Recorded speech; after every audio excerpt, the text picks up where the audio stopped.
Assalamualaikum warahmatullahi wabarakatuh. Hari ini kami akan membuat sedikit perbincangan dan diskusi mengenai etika dan pemakaian semasa latihan industri.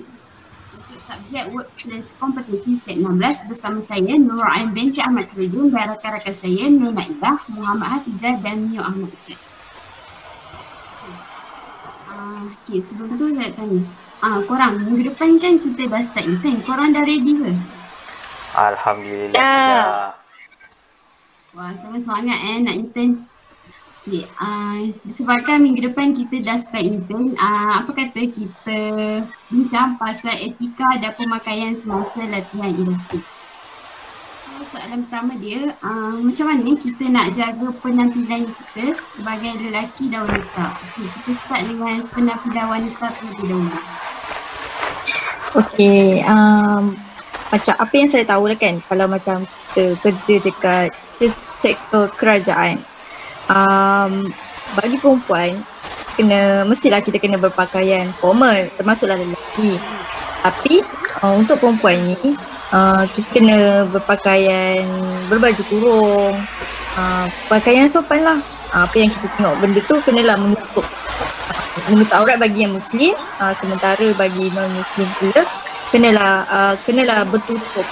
Macam kasut pun kenalah bersarung.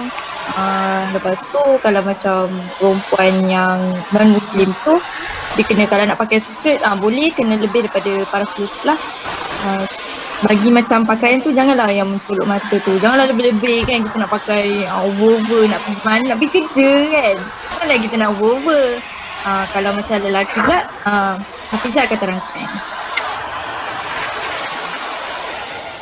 Okey, kalau untuk lelaki sama jugalah, kita perlu ikutlah garis panduan yang dikeluarkan oleh organisasi tempat kita bekerja tu. Kebiasaannya kalau di dalam sektor kerajaan, kita perlu untuk pakai baju t-shirt berkolor, baju berkolor maksud saya, kemeja berkolor. Kalau nak nampak lagi kemas, kena bertie, dan pastikan kita pakai kasut bertutup lah, jangan pakai slipper, nanti nampak tak sopan kan.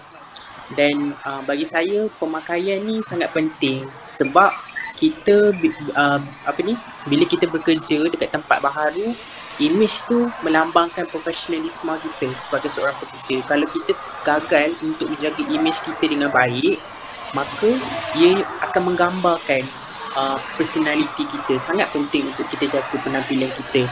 Kalau penampilan kita kemas, bersih, segak, orang akan memandang, oh kita ni orang yang tertib macam tu. So kita kena sentiasa jaga penampilan kita ketika berada di tempat kerja.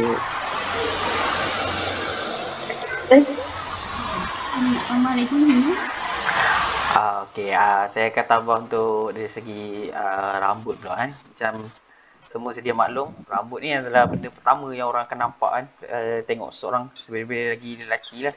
Jadi rambut ni sangat penting lah. Macam Hafizah dengan Aina tadi dah terangkan tentang pemakaian kan. Tapi kalau kita dah pakai kemas, dah pakai segak-segak, elok semua, tapi kalau sekiranya rambut kita tu tak kemas, maksudnya dalam keadaan serabai, panjang kan, jadi dia akan menyebabkan apa yang cuba kita pamerkan melalui pemakaian kita tu tak sampai. Jadi bila kita bekerja ni, kita juga perlu pastikan bahawasanya pemakaian kita, dari segi rambut kita tu sentiasa kemas. Bagi yang lelaki, pastikan berada dalam keadaan pendek kan. Sekiranya rambut tu diwarnakan, pastikan warnanya tidak terlampau menyerlah ataupun terlampau cerah. Dan gaya yang digunakan juga pastikan bersesuaian lah dengan image sebuah organisasi kan. Bagi wanita pula, kita kena pastikan rambut tu sentiasa berada dalam keadaan kemas.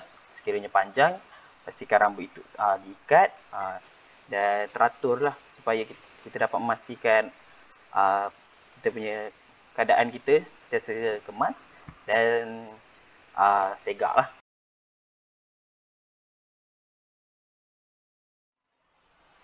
Seterusnya kita akan berbincang mengenai etika dan adab semasa latihan industri.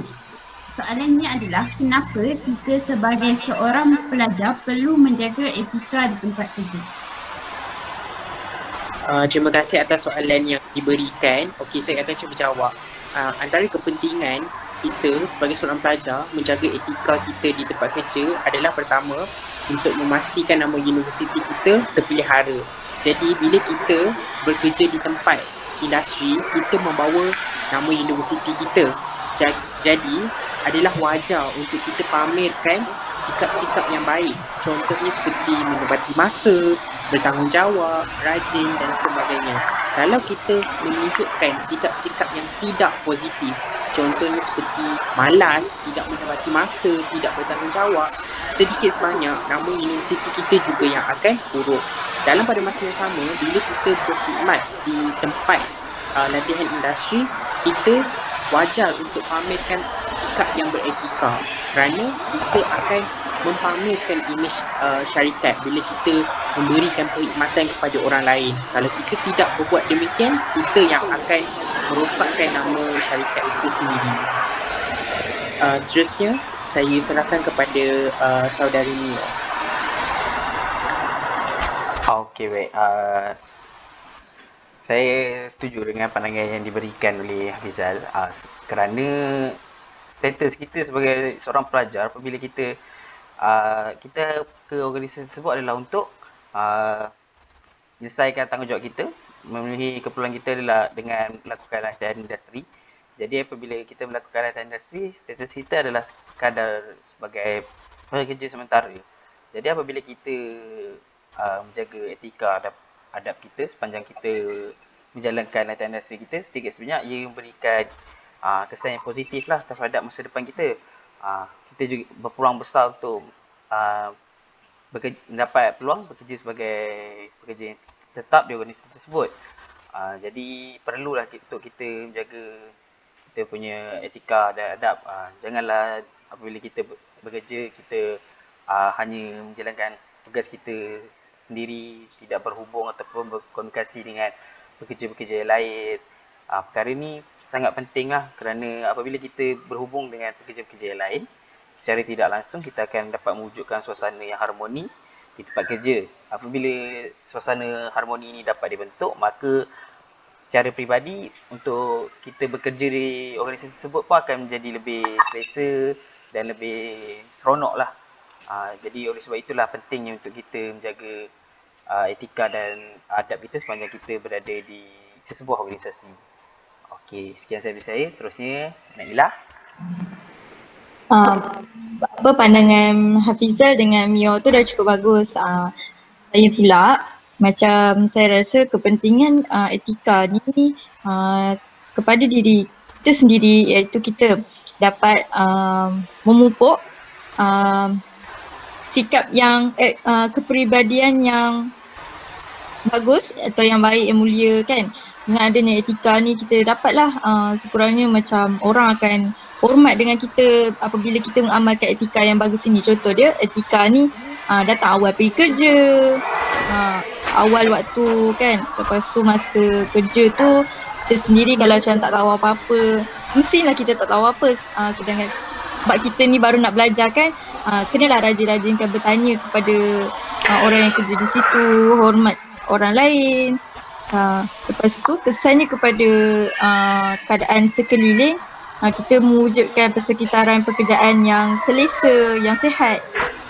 Kalau kita amalkan etika yang baik ini semasa kita bekerja, kerana semua itu berbalik kepada diri kita sendiri, kepada masyarakat, kepada universiti. Itu saja. Secara keseluruhannya, daripada tiga pandangan ini dapat disimpulkan bahawa etika dan adab sangat penting dijaga bagi menjaga nama baik organisasi dan universiti